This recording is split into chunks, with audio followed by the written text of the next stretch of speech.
Hi guys, Daniel Stephen here, the Executive Health Coach, and in today's video I wanted to talk to you about energy and the lack of it.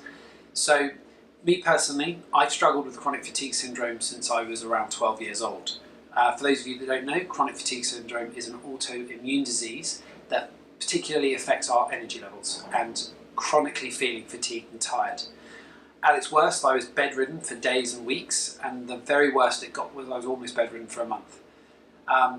So when I talk about energy, this is something I'm really passionate about because it's been the bane of my existence for most of my adult life and teenage life, is always struggling with energy. It's actually why I got into the health and wellness space in the first place, was to try and improve my health and then use what I've learned to help others. So, like I said, this is something I'm really passionate about, and if I can improve my energy levels and I have an autoimmune problem with my energy, then you too can definitely make improvements. So the topics I'm going to cover today that I feel are really, really important in regards to improving your energy levels are your diet, both food and drink, caffeine intake, sleep, quantity and quality, and most importantly, mindset and mental health. So looking at diet first of all, if you're not drinking enough water, don't forget we are made up predominantly of water because it makes a major part of our body mass. If we get dehydrated, it has a huge knock-on impact to both our mental and physical function. So if we're not drinking enough water, it can lead to you feeling quite groggy, quite slow, struggling to string thoughts together, string sentences together, and solve any complex ideas and problems. So first thing I'd suggest you do is, from today, start making sure that you're drinking, on average, between 2 to 3 litres of water a day. If you're an average office worker, quite sedentary lifestyle, try doing that and see if that helps. The second aspect of diet is what you're eating.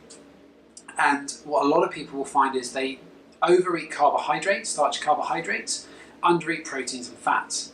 Now, you may have had this, I get this when I have a big carby lunch, but you'll go out for lunch at work, you might have a very carb heavy meal, starch carb heavy meal, so there's lots of pasta, maybe bread, potatoes or rice, and maybe straight away, maybe 10 minutes, maybe an hour later, you feel like you are drunk or drugged. I call it the carb coma, and it's a pretty horrible thing to experience when you get back to the office and you've got work to do. So, very simple way around that is stop eating so many starchy carbohydrates. You do need them, but if you're sat at a desk in an office all day, you don't need to be eating loads of them. And if you are feeling groggy, that could very well be another thing to look at. So reduce the amount of starchy carbohydrates you eat, and also ensure that you're eating enough protein and a good balance of fats from whole foods. Don't worry too much about that at the moment, but just remember that regarding the energy, too many carbs, especially at lunch or at breakfast, will massively have an impact on your energy levels.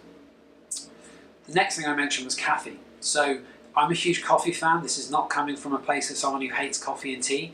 I love the stuff. I even grind my own beans, I take it that far. So for me, caffeine is a huge part of my day, but I have a few rules I follow. So one of those is I don't have caffeine after midday. Now that's because caffeine has a half-life of 6 hours. So if you were to drink coffee at 2, it's still going to be running around your system at 8 at night. So that mid-afternoon coffee to get you through that horrific meeting you've got to face, that might sound good in the short term, but long term it's going to have a negative impact on your sleep. So caffeine is okay. It's not a bad thing, in moderation again. So I would suggest you try and figure out what your threshold is. For me, 2 strong double espressos is enough for me to be good. If I have a third, I'm going to be jittery as hell. So try and figure out where your threshold is. Try not to go over it, and try and keep it before 12, latest 1 in the afternoon, so you don't suffer from the half-life of the caffeine. The third thing I mentioned was sleep. Now I know that's an obvious one, but a lot of people view sleep as something that's negotiable. I've got lots of work to do, I just won't get as much sleep tonight, or this week, or this month. And while that may allow you time to get other things done, you're actually going to need more time to get those things done because you're going to be operating and functioning slower because you've got less sleep. It's actually counterintuitive and counterproductive. So what you need to be doing is thinking of sleep as holy and something so sacred that you don't trade it in to get more work done, you don't trade it in to watch another episode of something on Netflix, you don't trade it in to take that extra business call.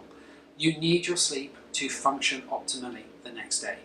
So if you're not getting between 7 and 8, 9 hours sleep, that could be a reason why you're feeling tired and lacking energy. But also if the quality of the sleep is poor, that's also going to hugely affect it. There's no point in being in bed for 9 hours passed out because you drank the night before if you wake up feeling as tired as the night before. So try and make sure that the quantity is there and that the quality of the sleep is good. The fourth thing I mentioned, which for me is the biggest thing, is your mindset, your mental health. What I mean by that is we use energy when we think of something and when we feel an emotion.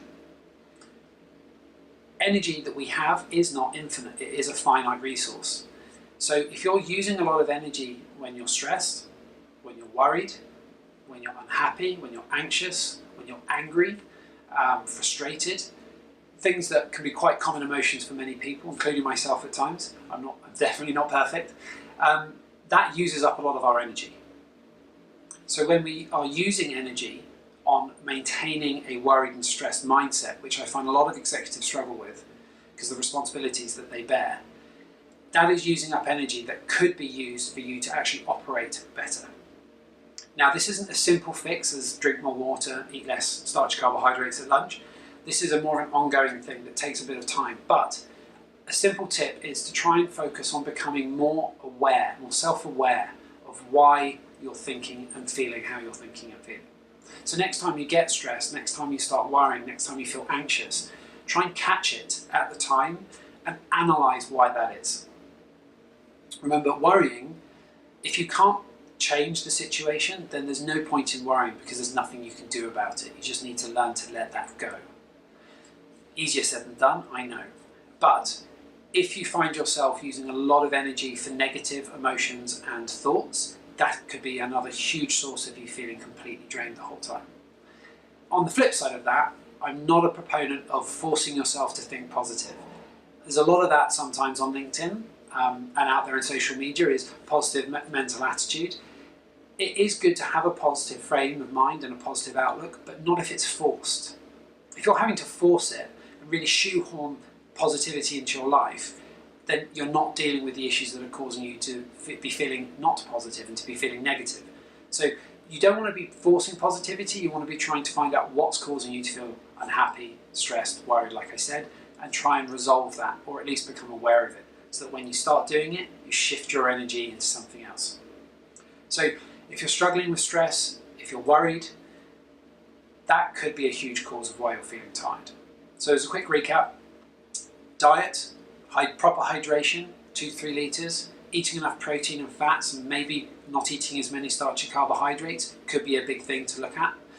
Caffeine content, both the amount and the time you drink it, remember. Try not to have it too late in the day. It does have a half-life of 6 hours. Next one was sleep. Big one and an obvious one. Don't view it as tradable for other time to do other things. It's crucial that you get enough and that you focus on the amount you get being good quality. And finally, mental health. It's simple to say, it's not simple to do, but definitely it is worth trying to spend some time becoming more self-aware of why it is you feel and think the way you do, so that we can try and get a handle on those negative thoughts and feelings, because they are succubuses of energy. Cool.